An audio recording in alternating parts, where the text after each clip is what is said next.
Digamos que personalmente, si bien soy músico profesional, estudié en Bogotá, luego estudié en Holanda, me gradué, todo, siempre tiene una relación muy difícil con la academia. ¿Alguna vez has escuchado sobre la cumbia psicodélica? Bienvenidos a Educación Alternativa Podcast, ese lugar donde pensamos diferente, pero tenemos mentes brillantes. El día de hoy tenemos un invitado bastante cool. Tenemos aquí a Mario Galeano, uno de los mayores exponentes de cumbia, yo diría, en todo el mundo. Oye, eres un duro de la cumbia, te estuve estoqueando un poco. Y primero que nada, darte la bienvenida. ¿Qué tal Ecuador?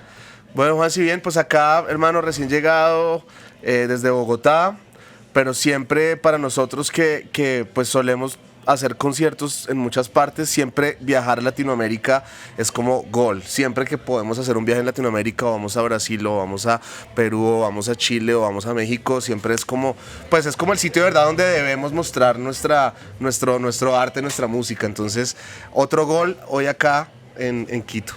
Oye, si bien es cierto, te destaca la cumbia, un género musical que pone a la gente a bailar.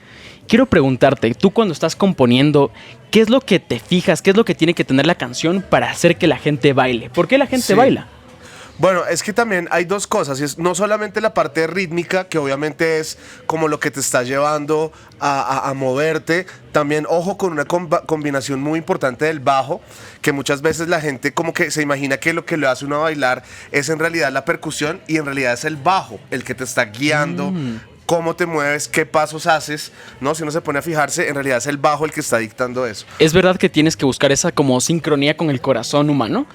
No necesariamente, lo que pasa es que nosotros tenemos igual en nuestra biología una cantidad de ciclos Ok. y una cantidad de cosas cíclicas, que una de ellas es, por ejemplo, el golpe del corazón, que pues obviamente siempre está con un beat constante, bueno, va subiendo, bajando, pero relativamente constante. Entonces hay muchas cosas, igual la hora de caminar, cómo movemos nuestros brazos, cómo funciona nuestro corazón y cantidad de otras funciones vitales son cíclicas y son, ¿no? Como tienen esos ritmos. Entonces sí, nosotros estamos muy guiados hacia eso. Es decir, estudias mucho, por así decirlo, a las personas, cómo es su rutina con el fin de que tu música funcione con ellos o genere una sincronía. En realidad no estoy analizando a la gente en ese sentido, estoy más bien siguiendo como toda esa tradición cumbiambera y cumbiera y siguiendo con esa línea, y la gente se va acercando a eso desde diferentes razones. O sea, hay gente que, no sé, no necesariamente tienes tú que haber sido un latinoamericano y haber nacido en una casa donde se escuchaba cumbia para que te guste.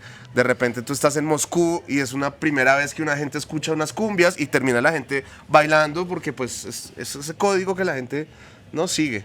Oye, cuando estuve stalkeándote, había algo que llamó mucho mi atención, que es este tema de que tú haces cumbia psicodélica.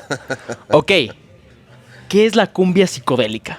Bueno, en realidad eso tiene muchos nombres. Uno es la cumbia psicodélica, hay otro que le digo la cumbia tropicaníbal, ¿verdad? Ya, Tropicaníbal. Sí, tropicaníbal. Y así, muchas otras ¿Qué significa palabras. tropicaníbal? No, pues es simplemente como una forma de hablar de un tipo de cumbias alternativas, un tipo de lado B de la cumbia, un tipo de cumbia que no necesariamente es como el de la orquesta de toda la vida, sino ver como, sí, esas otras miradas que vienen desde lo alternativo, ¿no? Que pueden a veces tener mezclas con la electrónica, o a veces mezclas con el rock psicodélico, o a veces, ¿no? Como toda esa raíz chichera que viene con mucha guitarra, muy surfera. Ya. Entonces, en realidad hay muy variados mundos hacia donde se abre la cumbia como tal. Entonces, este tema tropicaníbal también un poco lo vemos por una necesidad como de retroalimentarnos de nuestras propias raíces, ¿no? Es como comer del muerto. Es una cosa bien como hardcore de pensar, pero hay también que alimentarse, y no solamente estarse alimentando de las cosas que vienen de afuera, sino comer lo que tienes en tu casa al frente, ¿no? Y muchas veces aquí se nos olvida, dentro de nuestro contexto, pues todo el peso que tenemos alrededor y todo lo potente que hay, y a veces nos fijamos mucho en lo de afuera. Entonces, más allá que si es psicodélico, si es tropicaníbal, si es lo que sea, es básicamente unas formas alternativas de hacer, componer, bailar y consumir, si se puede decir, música tropical. Un fan normal de la cumbia, cuando escucha cumbia psicodélica, cuando escucha tu música, ¿qué opina? ¿Le choca o no le choca? Sí, por lo general le choca. O sea, el público mayor, digamos, las personas ya de 60, solamente las que son de mente muy abierta lo entienden. pero la gran mayoría es algo que no entienden. También, por ejemplo, en los ámbitos más como de música tradicional, o sea, por ejemplo, no sé, en Barranquilla, que es una ciudad costera de Colombia, hay un carnaval muy potente y en Barranquilla pues es un epicentro de cumbia pues de toda la vida. Allá, por ejemplo, en el carnaval de Barranquilla, esta música no es la que a ellos les gusta escuchar, o No sea, pega. porque es una cosa tradicional, ¿no? Ok. Entonces, nosotros estamos en ese filo, en esa balanza, y en realidad nuestra tarea no es convencer a los tradicionalistas de que escuchen nuestra música, no, nuestra tarea es abrir todo un nuevo espacio de nueva gente que aprecie la cumbia desde su lado, sin necesidad de estar rindiendo pleitesías hacia la tradición o, ¿no? Ser transgresores, eso es clave ahí. Oye, qué interesante. ¿Sabes? Si bien es cierto, este programa es un programa de educación, me gustaría ir de adelante hacia atrás. Ok, hoy en día, si bien es cierto, te destacas por ser diferente, por hacer un género, por así decirlo, completamente distinto Sí. al tradicional. Pero ¿cómo empezó todo? Es decir, ¿cómo empezaste tú en la música? Pues mira, hablando ya en relación con estos caminos tropicales, nosotros, bueno, yo empecé tocando en una banda de punk con mis amigos a los 13 años. Ok. ¿No? O sea, nadie sabía tocar nada ni mierda, entonces se subía a coger un bajo, el otro sabía tocar la guitarra, el otro tenía unos timbales que quería que fuera una batería así tipo Poison, pero le regalaron fue unos timbales al pelado. Entonces arrancamos haciendo eso. ¿Tú qué tocabas? Yo estaba tocando guitarra ahí, pero literal, nadie sabía tocar ni mierda, era ahí como pues, ¿no? Para jugar. Pero digamos que bueno, poco a poco fuimos curtiéndonos y encontramos unas similitudes muy rápido Ok. entre, digamos, un tipo de punk muy chatarrero que escuchábamos nosotros que venía de Medellín. Medellín en los 80s tenía una cultura punketa así como de primer nivel y empezamos muy rápido a descubrir que había como unos equivalentes a ese punqueterismo en el vallenato, en la cumbia y en las músicas tradicionales. Ok, ¿podríamos entrar un poquito más a detalle de esto que te diste cuenta? O sea, por ejemplo, las voces, ¿no? O sea, las voces, de repente que uno en el punk encuentra todas estas voces rasgadas y tal. Ajá. Y de repente encontrar que, claro, dentro de la música tradicional también hay una cantidad de cantantes que están y cantando hablando de alcoholismo y hablando de que me pegaron cuando salí, me caí del burro y me rompí la pata. O sea, como un tipo de historias que son, pues, hardcoreeras, ¿verdad?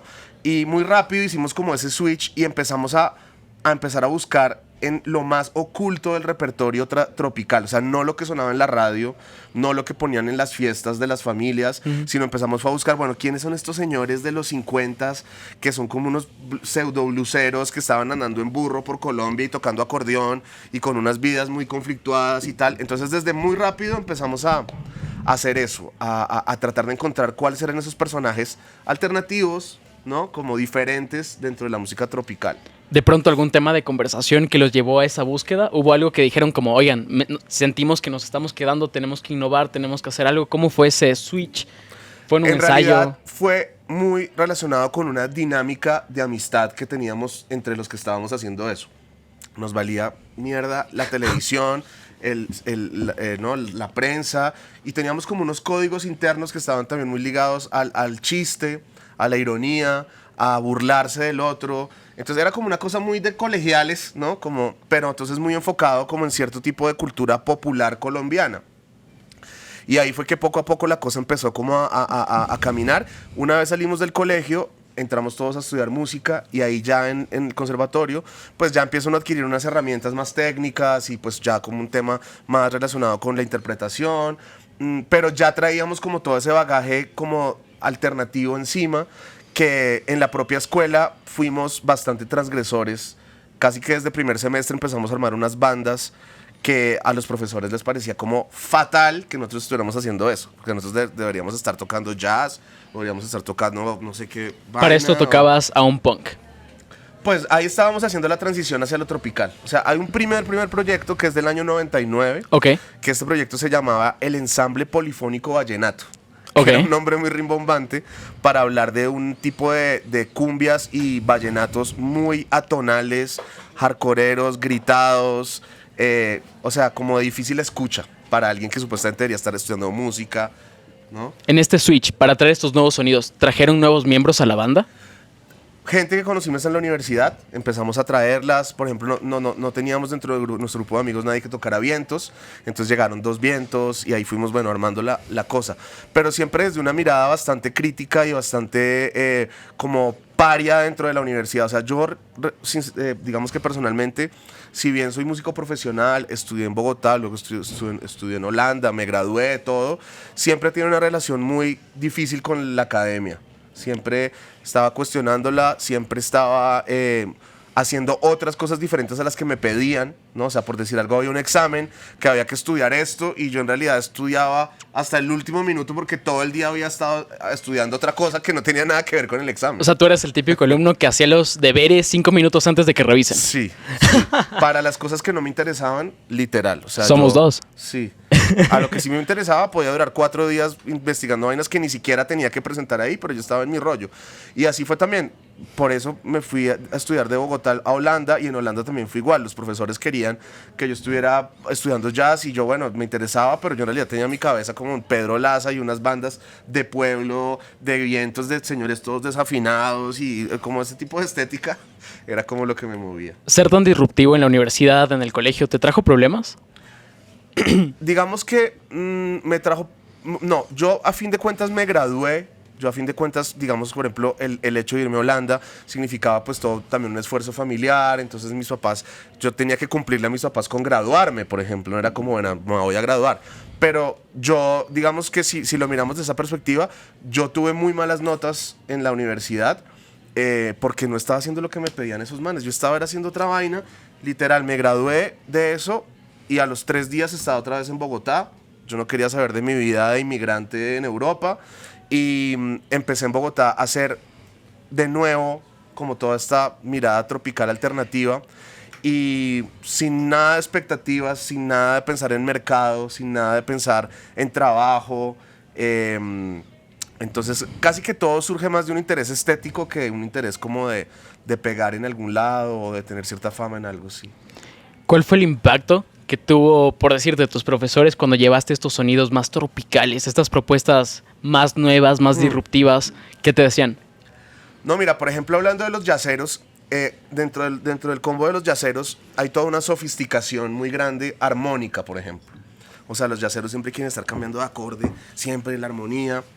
Y las cumbias, por ejemplo, no cambian de acorde. Se queda un acorde o 2 acordes por 8 minutos. Entonces los profesores, ay, ¿usted por qué no está cambiando acordes acá? No, pues es que yo no quiero cambiar acordes, yo me quiero quedar acá los 8 minutos en esta base, ¿no? Y eso iba totalmente en contravía de lo que supuestamente yo debería estar aprendiendo como músico. Entonces yo me aprendí igual toda esa teoría, pero en realidad es teoría que yo no aplico a mi forma de hacer música, ¿no? Yo, en realidad, casi que mi principal escuela son los discos, más que los profesores. Mi principal escuela ha sido clavarme, analizar y a escuchar los discos que me encantan y ahí es donde yo en realidad no es como mi maestría, digamos, está en discos y no en clases. Sí, en clases. Oye, y cuando estabas en Europa, tenías malas notas. ¿Cómo lograste graduarte con malas notas? Y con el odio de los profesores. Sí, no, o sea, literal, no, yo pasé mi examen final arrastrando, o sea, y así fue. Yo saqué notas apenas para pasarme y bueno, tú sabes que siempre hay un corte en las universidades. Bueno, usted saca más de 3.5, pasó.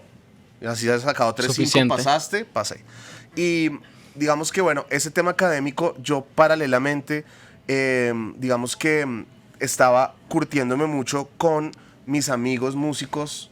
O sea, yo casi que aprendí más del compañero que así como yo que venía de Bogotá, estaba el compañero que venía de Istambul, estaba el compañero que venía de Mozambique, estaba el compañero que venía de la India, estaba el compañero, o sea, todos veníamos. Yo aprendí más de mis amigos que estaban en el mismo plan, que yo les mostraba, mira, de Colombia, aquí se toca la gaita y en Colombia existe la marímbula, en Colombia existe la marimba de chonta.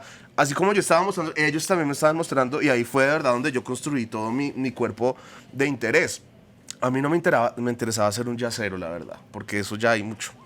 Oye, genial. Llegas a Colombia después de la universidad. ¿Y qué empezaste a hacer? Yo empecé otra vez a reunirme con mis amigos porque ahí todos nos abrimos. O sea, yo me fui para Holanda, otro amigo se fue para Dinamarca, otros se fueron para Cuba, otros se fueron para Canadá. Es decir, los de la banda de punk. Sí, los de la banda, todo el mundo empezó a irse por su lado. Bueno, yo en Holanda estaba estudiando composición. Entonces, digamos que sí, yo seguía componiendo, seguía haciendo piezas, no en la línea que me estaban pidiendo literal. El caso es que luego llegó un momento en que todos empezamos a regresar, como que en realidad nadie quería quedarse viviendo afuera, como haciendo vida, ¿no? Como casándose o eso. Terminamos regresando y otra vez empezar a tocar, a tocar, a tocar, a tocar. Y eso fue por ahí un proceso de unos 3 años. ¿Y esto ya era el Frente Cumbiero o todavía no? Todavía no en el Frente Cumbiero. Un proceso de estar, por ejemplo, viajando mucho a, bueno, seguir buscando discos, que esa es otra de las cosas que yo nunca paré de hacer, estar como siempre haciendo digging, buscando vinilos, buscando grupos raros. Y por otro lado, también una cosa muy importante fue que empezamos a viajar a los festivales de música tradicional del país. A escuchar. A escuchar, nos íbamos, alquilábamos un bus, nos íbamos 30 personas, cada uno pagaba, no sé, una plata para pagar este bus, y nos íbamos a los festivales de los pueblitos más escondidos, más recónditos. De repente llegaba un bus de bogotanos así como en la mitad, a parar, parquear en la mitad de la plaza principal, nos bajábamos todos y todo el mundo era, estos manes que, o sea, literal, varios festivales, éramos como la primera vez que llegaba gente de Bogotá a esos festivales. Entonces era que bajarse, ir a buscar una botella de ron, buscar dónde estaban los señores tocando, ir a las casas de los señores, sentarse a hablar con ellos, a escucharlos. Y esos son también una maestría que es de las mejores, ¿no? Hablar con el músico que te muestre, compartir un trago o hasta emborracharse hasta las 9 de la mañana del otro día. Esas son cosas que van curtiendo mucho Yo creo que esas son las clases que sí, en realidad deberías tener en la universidad. Ajá. Por ejemplo, imagínate cómo hubiera sido salir a tomarte algo con tus profesores. Yo creo que de esa forma absorbes incluso más información Sí. por la experiencia. Claro, claro. No, y la cosa es que en el campo, digamos, musical, las posibilidades son infinitas, y en realidad en cualquier campo. Y cada uno tiene su interés. O sea, De uno no pronto- puede guiar. Uno guía en cosas técnicas, mira, esto es así, así es esta escala, es esta cuestión, así se toca, pero la cabeza estéticamente coge así, explota para todos lados. Entonces eso es lo bonito también del arte en general, ¿no? Que De cada estos cual- festivales a los que nadie iba. ¿De pronto alguna experiencia que te marcó? Pues en realidad todas eran experiencias súper inéditas y súper raras. No sé, cómo ver a los señores galleros llevando a los gallos de fiesta. Ok, O sea, eran los personas señores que llevaban gallos. llevaban sus gallos de pelea, ¿no? Pero los señores se los llevaban, no los dejaban en el corral a pasar la noche, sino que se los llevaban de fiesta y tenían unas maleticas especiales para cargar los gallos acá. Y era como que salían a la calle a mostrar su gallo y tal. Y era como, no, esto no puede ser. Y el gallo así metido dentro de esa bolsa y le daban ron al gallo. No, o sea, una cantidad de cosas impresionantes. Oye, ¿y cómo es un gallo borracho? Pues no sé, se les cae la cabeza y como que no tienen como fuerza en el pescuezo. ¿Y en qué momento ya dejaste de ser la audiencia y empezaste a ser el artista? Esto también es una cosa importante, y es que desde siempre dentro de este grupo de amigos que te decía, empezamos desde muy temprano a improvisar.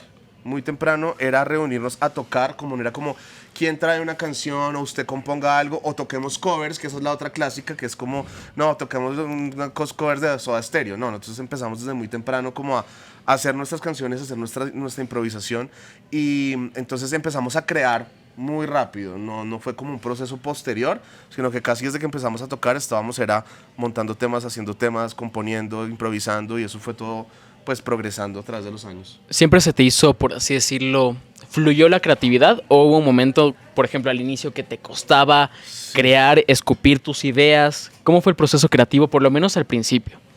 No, la verdad, siempre, y por suerte hasta ahora, el proceso creativo ha estado muy fluido, sí.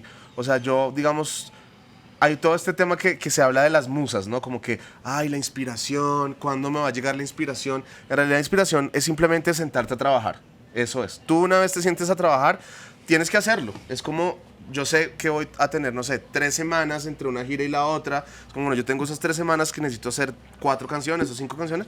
Ahí es, entonces uno se sienta, se pone a trabajar y sale. No es como que no, tengo que esperar aquí sentado hasta que venga, no, la iluminación de la musa de la música a darme gasolina, no. Entonces, eso continúa todavía, como ese fuego creativo, sí. ¿Cuánto dura el proceso creativo de Carlos Galeano? Es decir, oye, mira, si De vienes... Mario Galeano. Perdóname, se me fue la cerveza. Fresco. De Mario Galeano. Oye, mira, si bien es cierto, tu música tiene sonidos bastante fuera de lo común. Incluso suelen ser sonidos naturales. O sea, sonidos que yo diría rebuscados, que no los encuentras en cualquier canción. ¿Cómo encuentras estos sonidos? De pronto de tu vida cotidiana. No, yo sobre todo estoy muy clavado en encontrar instrumentos con una personalidad, digamos, muy propia. Es decir, por ejemplo, buscar guitarras eléctricas de ciertas marcas. Por ejemplo, me encantan las guitarras japonesas de los 60s, marcas como Teisco, que son guitarras que son difíciles de tocar, o sea, son como mala la acción, pero los micrófonos son muy potentes. O estar buscando órganos de los 60s con unos sonidos raros, grabar todo en cinta. Es decir, yo trato como de evitar un poco los presets de las máquinas, los presets de los computadores o los plugins, ¿no? A la hora, digamos, de utilizar softwares de audio para grabar, pues es muy común que la gente está buscando plugins y está buscando como apps para cambiar el sonido dentro de la grabación. Yo al contrario estoy buscándome los instrumentos más viejos, más dañados, más con personalidad diferente para pues traer eso encima de la mesa. Qué interesante. Oigan, quería contarles que nos encontramos en el Zoco, el mejor lugar de alitas de todo Quito. Está ubicado en Cumbayá. Y oigan, esta noche es especial, no solo porque vamos a conocer un poquito más de Mario, sino también vamos a probar muchísimas cosas del Zoco. Siempre estás buscando instrumentos viejos. ¿Dónde los encuentras? ¿De pronto en páginas de venta de artículos Sí, en internet, ferias de garaje? Estoy medio obsesionado con Marketplace de Facebook y con Mercado Libre y con OLX. Casi que a diario dedico al menos media hora en estar buscando, porque todo, máquinas de cinta, tornamesas, discos también, por ejemplo. Ahora que el tema de los discos pues cogió como toda esta nueva fama y como medio hipsterizado todo, entonces los precios se pegaron una disparada ridícula.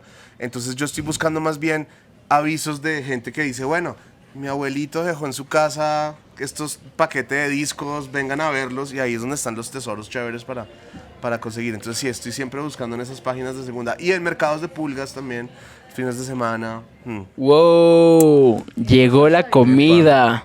Buena, muchas gracias. Oye, ¿alguna experiencia de pronto medio loca en esto de que... Muchísimas gracias. De pronto alguna experiencia loca en el momento en el que empezaste a buscar instrumentos viejos, te topaste de pronto con gente extraña. Sí, siempre hay gente muy extraña dentro de eso. Suelen ser unos señores bastante huraños, bastante también acumuladores, ¿no? Pero siempre aparecen piezas rarísimas. Una que recientemente encontré es un mixer, ¿no? De un señor que los hacía en Medellín en los 70s. Pero el señor tenía todo un viaje como de conexión con los extraterrestres y tenía una pista de aterrizaje extraterrestre en su casa. Oye, ¿cómo es eso de una pista extraterrestre en su casa? Tenía una pista extraterrestre porque el man pensaba que iban a aterrizar los extraterrestres ahí. Entonces todas las máquinas que el man hacía, los mixers, son ultra esotéricos. Es como si fuera literal como los controles de una nave espacial y hechos con una técnica súper artesanal, digamos, ¿no? Como ahí, como soldado, punto por punto, y son unas piezas casi que únicas. Yo ya me encontré lleva años buscándolo y hace poquito apareció un mixer de esos, y es que dan como ganas de colgarlo a la pared, ¿no? Como es una pieza divina. ¡Wow! Y así siempre con esas máquinas, señores que tienen micrófonos viejos, máquinas de cinta viejas, siempre me la paso buscando por ahí. Oye, ¿y cuánto es lo máximo que has pagado por alguno de estos instrumentos? Por lo general tienden a ser gangas, sí. Al contrario, he comprado instrumentos o máquinas muy, muy caras que me las venden a la 80avo del precio, ¿no? Eso es casi siempre. Durante pandemia tuve una muy buena cacería de una guaca de micrófonos. Conseguí un micrófono RCA de los 30 de Hollywood, así que solo sacaron como 200, pero es uno que es como así de grande. Sacaron solo 250 en el año 38 y esos estaban en la Radio Nacional de Bogotá, se los robaron de la Radio Nacional, terminaron tirados no sé dónde, bueno, los recuperé y ya está funcionando divino. ¿Pero funciona a la perfección o cuando tú traes un instrumento de los viejos tienes que darle algún tipo de reparación? Hay que darles algunas reparaciones, a veces funcionan bien, pero casi siempre hay que repararlos. ¿Esa mano de obra se las das tú o lo llevas donde un técnico? Yo a veces le meto mano, pero mi nivel, digamos, de electrónica y a la hora de soldar es... Si hay cosas que hacer fáciles, las hago, pero si no, la mando a arreglar. Pero igual eso también es un tema difícil porque en Latinoamérica no hay tantos buenos o los señores ya están muy viejos y ya no están trabajando. Entonces casi siempre hay que mandar las cosas a Estados Unidos o Europa. Entonces obviamente eso es mucho más caro, güey. Es decir, termina saliendo más caro enviar a arreglar que comprar. Sí, pero también es como un fetiche, ¿no? Como encontrar esas piezas que son además tan lindas. O sea, es como, claro, el plugin, tú ves como el plugin así en el computador, toda esa imagen digital de cómo hacen la cosa, pero nada como tener la máquina al frente dando vueltas y como tú espichando los botones, es otro feeling ahí. Es decir, tu espacio de trabajo está lleno de máquinas de todos los tiempos. Es como ir a un museo. Sí, la verdad sí. Oye, nada, algo que destaca este lugar son sus alitas. Entonces, nada, te invito a probarlas, que me Vamos. cuentes qué tal. A ver, Justo con el caigámosle. fin de respetar el medio ambiente, pues aquí no dan guantes para alitas, entonces va a tocar comer Claro. con las manos. Es toda una experiencia. Bueno, Entonces- entonces, a ver. Vamos a caerle a estas. Aquí vamos. Salud. Salud.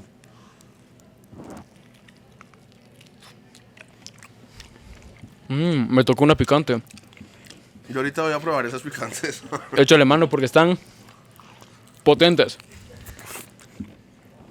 Y eso que antes de la entrevista estábamos conversando de que tú eras fan del picante. Sí. Yo te contaba que yo no soy muy fan del picante. O sea, la verdad me cuesta bastante. No, a mí sí me gusta harto y también siempre que viajo a algún lado, casi que siempre traigo un picantico de recuerdo de donde vaya. Entonces también tengo coleccioncita de ajís. Oye, en verdad que está bien picante. Éntrale. A ver qué tal. Ahorita voy. Ahora voy a ir por una alita de ajo parmesano para pasar el picante. ¿Cómo hace una papita, hermano, también para que le baje?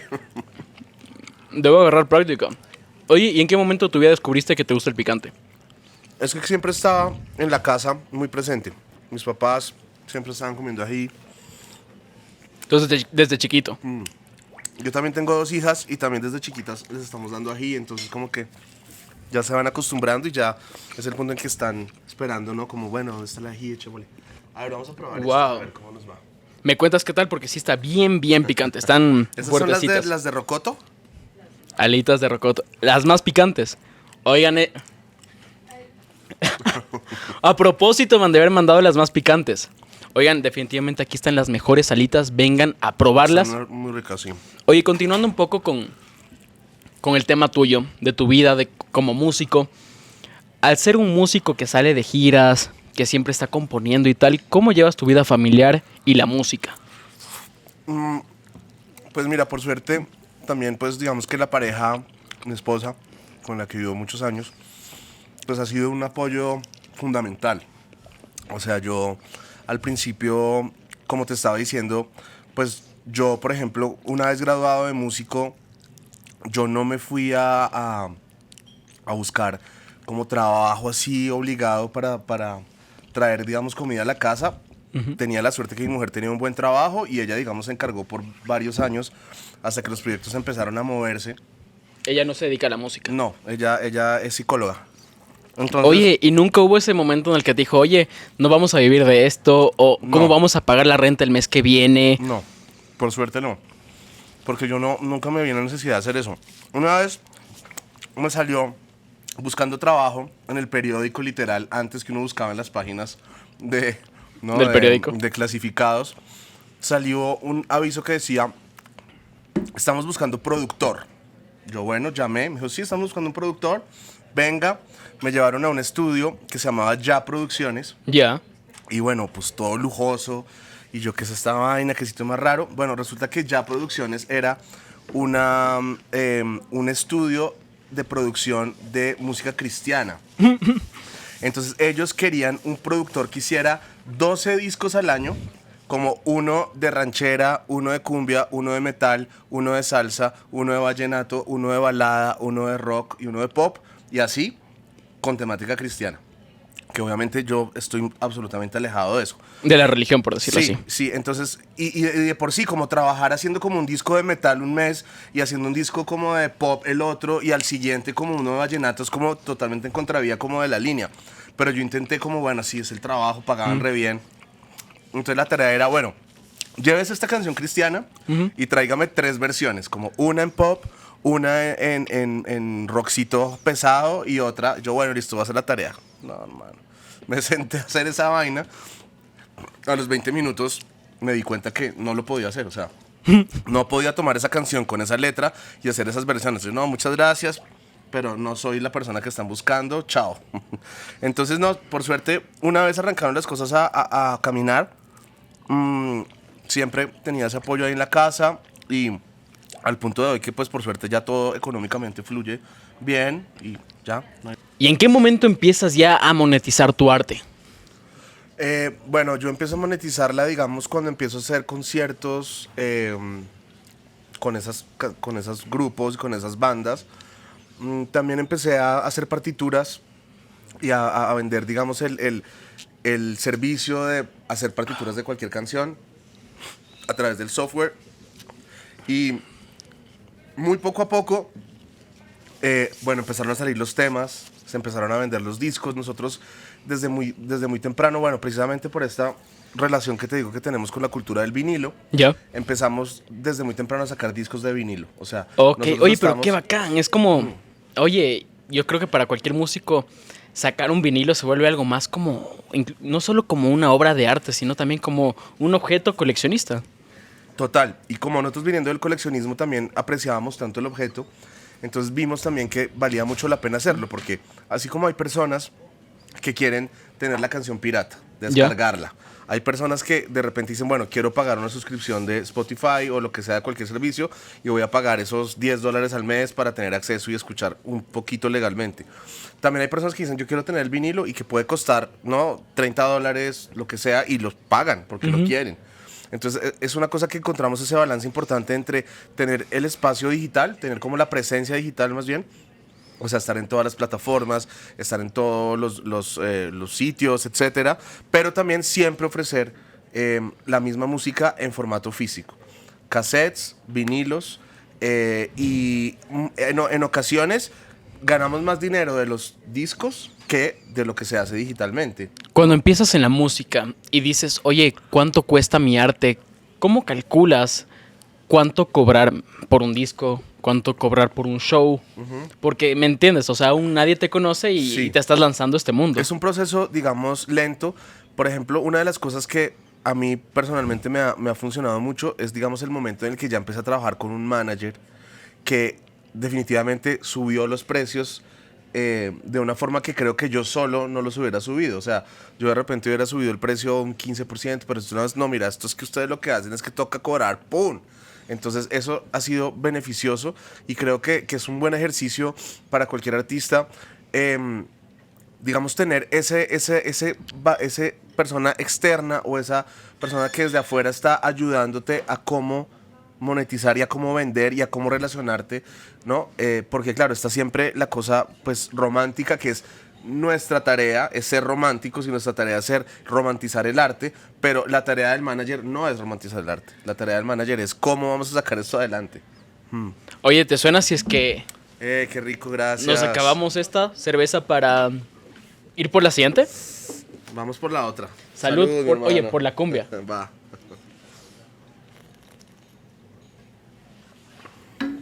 ¿Cómo llegas a un manager? Es decir, si tú apenas empiezas en la música o tienes la expectativa de llegar a vivir de esto, ¿cómo Sí. llegas a una persona que sabe cómo vender tu arte?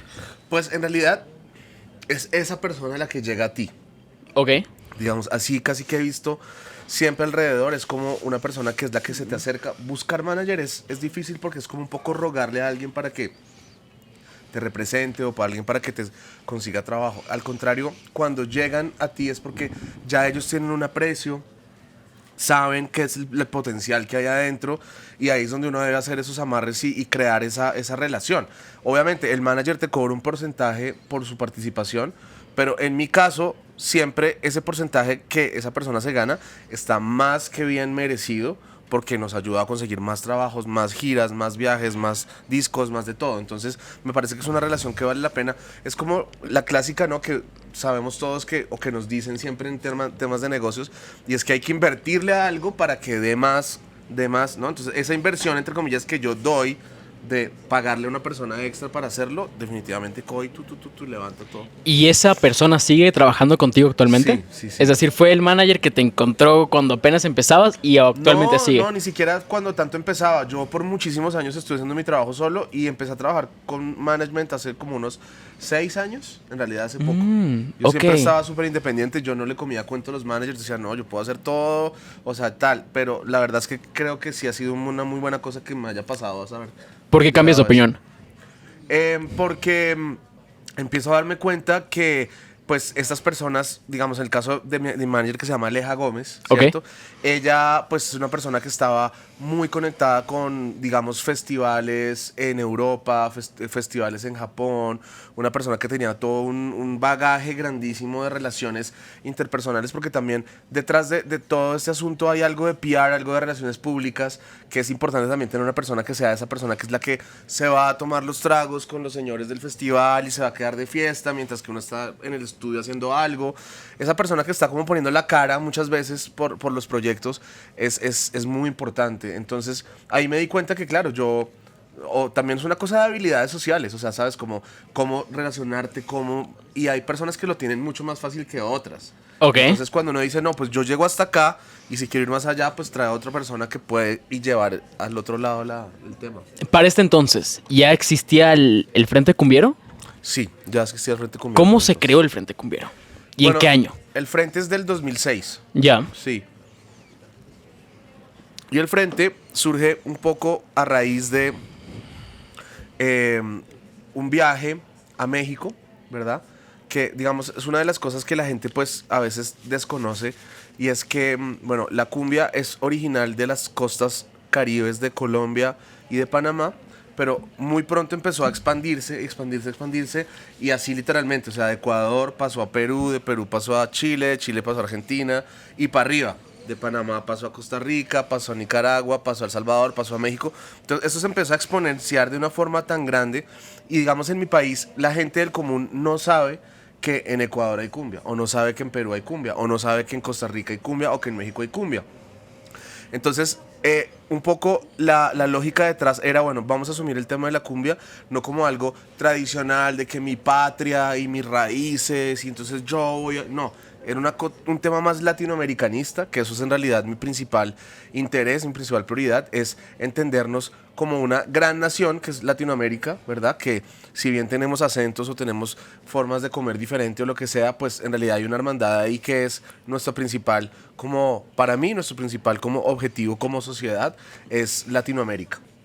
Entonces, el Frente Cumbiero, que en su primer nombre original era el Frente Cumbiero Transnacional, tenía también como un tinte político, pero pues desde lo artístico, que era, bueno, vamos a hablar de un tema latinoamericano, un tema de hermandad, vamos a ver esas cumbias que se están haciendo en México, que se están haciendo en Argentina, que se están haciendo, quién es Pablito Mayorga, no, todo, empezar a conocer todo eso y empezar ya a tener una propuesta como de, bueno, y dentro de todo ese Latinoamérica, aquí está el Frente Cumbiero con su sonido, eso era. ¿En algún punto fueron protesta? Porque si bien es cierto, algo que distingue mucho a los músicos de Latinoamérica cuando hablan sobre, por decirte, su patria, su lugar, suelen ser protesta.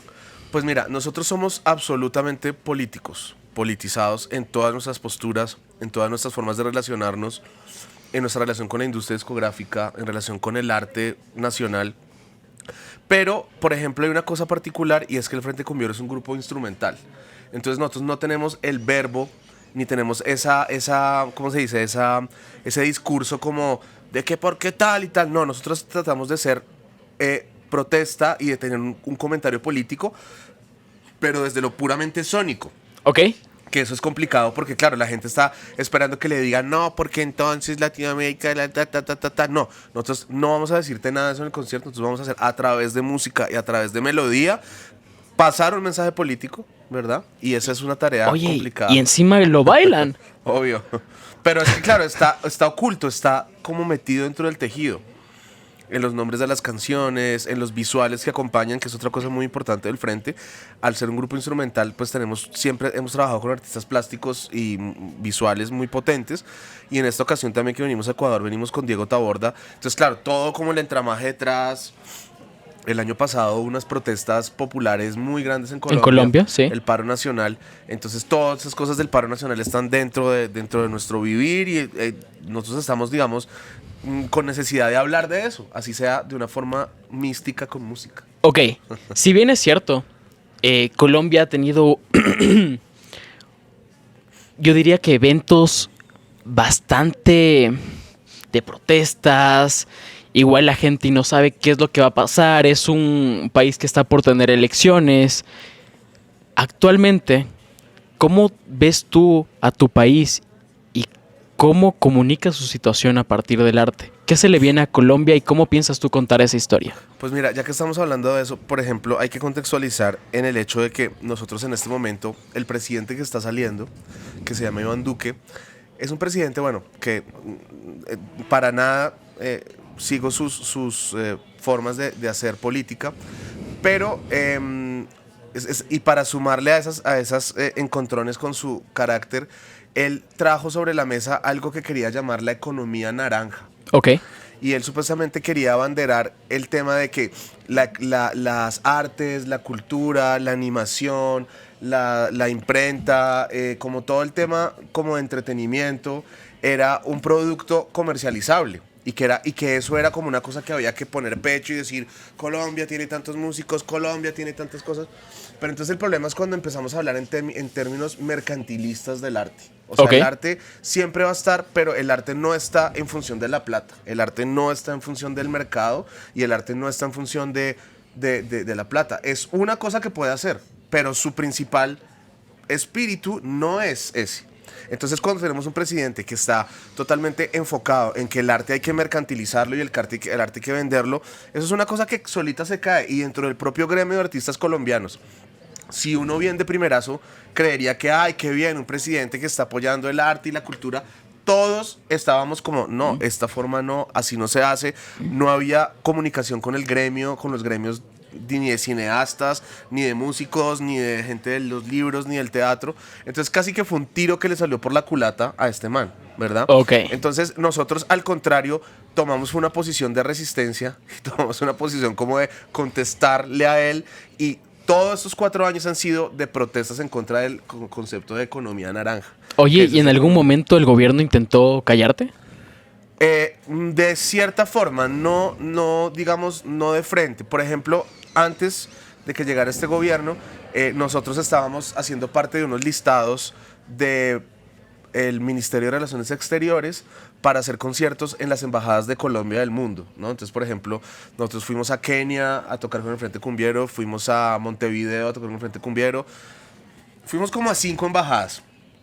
Una vez llegó esto, nos sacaron de esa lista total y llevamos 4 años vetados. Una vez que Iván Duque llega. Sí, una vez que Duque llega, quedamos como vetados de esas listas porque obviamente estábamos todo el tiempo comentando sobre esto en nuestras redes y entonces ahí, sin explícitamente decirnos ustedes están, pues ya sabemos, si vamos una vez al año a una embajada y ya nunca más vamos, es porque obviamente quieren que vaya otro tipo de artistas a esos espacios. Ok. Oye, ok. En caso de que llegue Petro al poder y en caso de que llegase otro candidato, ¿cuál podría ser el destino de tu arte? Pues yo la verdad creo que el destino del arte no está a merced de lo político. O sea, si bien nosotros somos personas políticas y tenemos esa conciencia, nuestra música no necesariamente está para apoyar cierto tipo de hacer política o la politiquería más bien. O sea, vamos a seguirlo haciendo. De repente van a pasar cosas como que se inventan festivales más chéveres o hay una sensibilidad más grande o van a dar mayores recursos. O sea, por ejemplo, yo los proyectos que hago siempre estoy buscando recursos para poderlos hacer. O sea, yo de mi bolsillo, yo no puedo decir, bueno, ahora quiero grabar a una banda de 40 músicos y entonces, ¿de dónde les voy a pagar yo a 40 músicos por trabajar 3 semanas, por decirlo? Eso de mi bolsillo no sale. Entonces, yo siempre estoy buscando de dónde voy a conseguir estas platas. De repente, con un gobierno más progresista y con un interés más fuerte en el rol de las artes como arte y no como negocio, de repente dice, bueno, vamos a abrir unas nuevas platas, a otras cosas y sale adelante. Ok, esto quizás sea más de opinión, pero ¿qué candidato le conviene más al arte colombiano? Gustavo Petro y Francia Márquez. ¿Por qué? Porque son personas que tienen una sensibilidad con el arte popular y las formas populares y la vida popular. Y nuestros países, por más de que necesitemos tener una conexión con como la globalización y tener conexión con Asia y tener conexión con Europa, Estados Unidos, al mismo tiempo necesitaríamos como el mismo balance que esté enfocado en el campesinado, que esté enfocado en cómo ver cuáles son nuestras raíces. Entonces no solamente puede irse todo para una cosa por allá, sino que también hay que tener ese contrapeso. Entonces creo que la propuesta de ellos tiene mucho más de ese contrapeso hacia este lado, obviamente pensando hacia afuera, pero también hacia adentro. Entonces, ¿Cómo fue tu primera gira? mi primera gira fue con el Frente, eso fue en el 2010, hace 12 años. Y fue muy bacán porque de una hicimos gira como básicamente Europa, Estados Unidos y Centroamérica. Estuvimos 3 meses girando y fue genial, o sea, como no sé, unos 10 toques en Europa, como unos 5 toques en Estados Unidos, 2 en México, 2 en Honduras. Entonces ahí hicimos como... Oye, ¿y la toda gente vuelta. europea cómo reacciona a la cumbia? No, les fascina. Además que hay una cosa muy potente de la cumbia y es que es muy amigable a la hora del baile. Esto es fundamental. Porque no es como la salsa o no es como la bachata, que si tú no te sabes el paso, la cagaste. O sea, la gente que no sabe el paso, entonces se siente mal, ¿no? Como un europeo que no sabe dónde meter el pie. Es como, no, yo no me voy a ir a bailar, más bien me quedo acá mirando.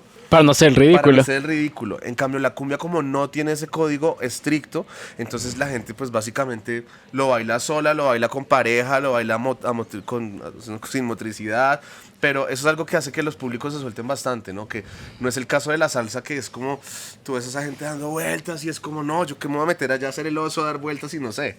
Entonces el europeo le queda fácil el baile y bueno, también tiene una cultura musical amplia, entonces entiende cómo funciona la cosa. ¿Cuál ha sido el público más extraño que has tenido? O de pronto el que decías, ¿por qué no bailan? ¿Qué está pasando El público aquí? más extraño que he tenido es precisamente en uno de esos conciertos para la Embajada de Colombia, que era como una fila, como de 4 o 5 filas de generales del ejército guatemalteco, no, del ejército de El Salvador. Esos señores estaban así mirando como que estos manes qué. Y en la parte de atrás, como el público que nos quería ver, como, sí. Y estos señores acá sentados como piedras mirándonos, pues unos generales, unos militares. Entonces, ese es el público más raro el que me ha tocado tocar. ¿Y lograron que bailen? ¿Los generales? No, hermano, jamás. Los de atrás sí estaban parados y con toda, y los señores estuvieron así, mirando para el frente la hora del concierto. Oye, qué interesante. Aprovecho este momento para ir cerrando un poquito más la entrevista. Agradecerle al Zoco por el espacio, por la comida y sobre Sí. todo recomendarles que deberían venir a probar sus excelentes salitas. Es un ambiente increíble como para venir a divertirse. Es Si más, yo me son voy a comer otra para cerrar. con todo. Oigan, y si son fans de la cumbia, el Zoco tiene bastantes eventos de cumbia. Son bienvenidos, por supuesto. Oye, algo que te ha marcado de pronto este año, que de pronto estés masticando, horneando para tus futuras composiciones musicales. Bueno, sí, este año espero poder, hacia finales, por ahí noviembre, diciembre, poder hacer una grabación con cierto tipo de músicos de banda de cobres. Hay una tradición muy grande en el norte de Colombia y la idea es ir a ese pueblito donde viven estas bandas de cobres y hacer un disco con una gran banda de cobres, ¿no? Como, ¿Qué es una banda de cobres? o sea, son bandas que son como trompetas, tubas, trombones, que son todos los instrumentos de vientos que son de cobre. Mm, Como una banda de pueblo, básicamente. Banda de pueblo que tiene redoblante, bombo y son una cantidad de trombones y de trompetas y de tubas. Entonces quiero hacer eso para fin de año, porque hay una tradición muy, muy potente y sobre todo muy, pues muy particular, que solamente existe ahí. Entonces quiero ir a explorar eso y hacer un disco de frente cumbiero con una banda bien, bien grande. Ojalá. Si bien es cierto, algo que te identifica, y me lo has mencionado durante toda la entrevista, es que el ser distinto, el ser disruptivo es algo que te ha identificado muchísimo y te ha dado un valor y un lugar en el ámbito musical. Sí. ¿Cuál es el valor de ser distinto? ¿Recomendarías a las personas que se lancen a ser diferentes? Yo creo que dentro de la música y en general en el arte sí vale la pena ser distinto. Porque hay, tú sabes bien, cuántas fotocopias del artista, de la canción, de cómo salió, la copia de la copia de la copia. Entonces, sí, digamos, tú puedes hacer unas 3 copias que están buenísimas. Dices, uy, del putas, estas sí son unas buenas copias, qué bien, esto suena súper bien. Pero ya la cuarta, la quinta, la sexta, la décima, la quinceava, la treintaava, ya no sirve para nada. Entonces, de verdad creo que sí vale la pena encontrar un discurso desde temprano, pegarse a él. A veces hay que ser radical, a veces hay que decir, yo me quedo acá y de aquí no me mueve nadie. Y la verdad, si uno se pone a ver, claro, está como este tema como muy romántico de que el artista de que a los 80 años le están reconociendo su obra. Esto pasa todo el tiempo, porque hay gente absolutamente radical que dice, yo voy a hacer esto y no me importa nada más, ni me voy a hacer una cosa para venderme de nada, y termina siendo la obra que más perdura.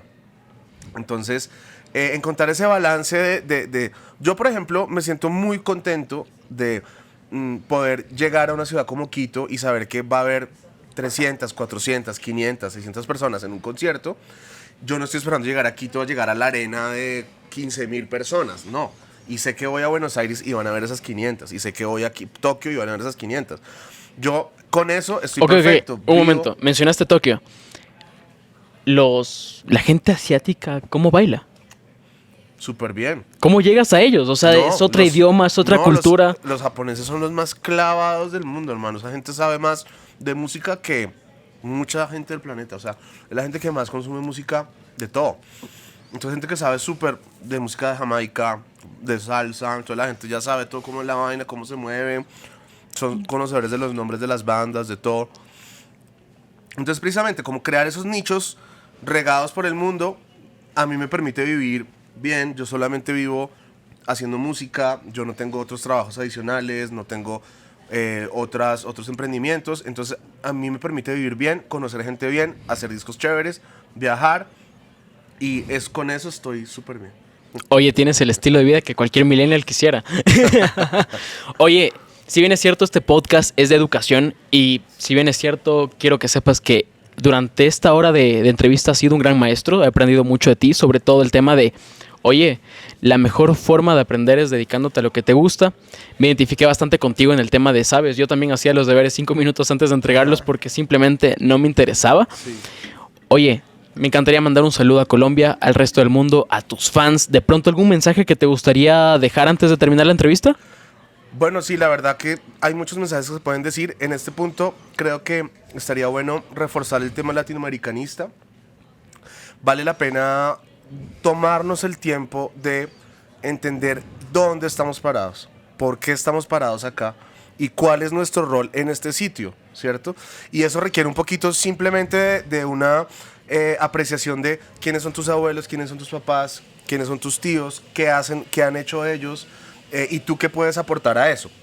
Porque bajarse del bus o salirse del barco es fácil, ¿no? Es como abandonar y hacer. Entonces creo que nuestro rol importante para todo latinoamericano es cómo podemos seguir construyendo, sacando las dificultades tan terribles y desigualdades que tenemos, y ver cómo pues progresamos. Para mí el futuro del planeta es Latinoamérica, o sea, no tengo duda de eso. O sea, Latinoamérica dentro de 100 años va a ser como el paraíso que todo el planeta va a envidiar. En plan cultural.